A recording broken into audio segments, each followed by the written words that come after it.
Hello বন্ধুরা, প্রত্যেকে কেমন আছেন? আশা করি প্রত্যেকেই ভালো আছেন। তো আমি আপনাদের দেখাচ্ছি আমাদের পুঁই শাকের ছোট্ট ভাড়া আমাদের বাড়িতে লাগানো, শুধুমাত্র খাওয়ার জন্য। এটা আমাদের চাষে করবার কোনো ফসল নয়, আমার বাড়ি লাগানো। তো খুবই উপকারী একটা সবজি। আপনারা দেরকে দেখাতে নিয়ে চলে এসেছি।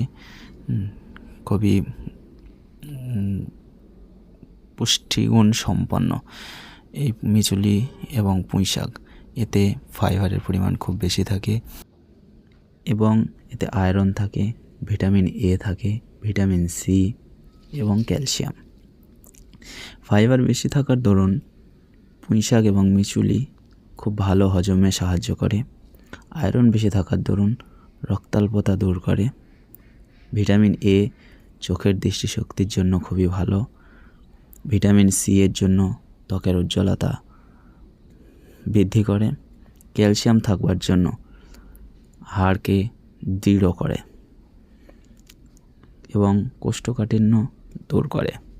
তো আপনারা বাড়িতে এই পুঁই শাক লাগিয়ে রাখতে পারেন খাওয়ার জন্য। বাড়ির ছাদে টবে লাগাতে পারেন। নিয়মিত জল দিলে পুঁই শাক ছাদেও চাষ করা যায়। খাওয়ার জন্য স্বল্প পরিমাণে যে কেউই করতে পারেন। খুবই ভালো একটা তরকারি। তো আমাদের এই ভিডিওটি আপনাদের কেমন লাগলো, তথ্যগুলো উপকারী হলে কমেন্ট করে জানাতে ভুলবেন না।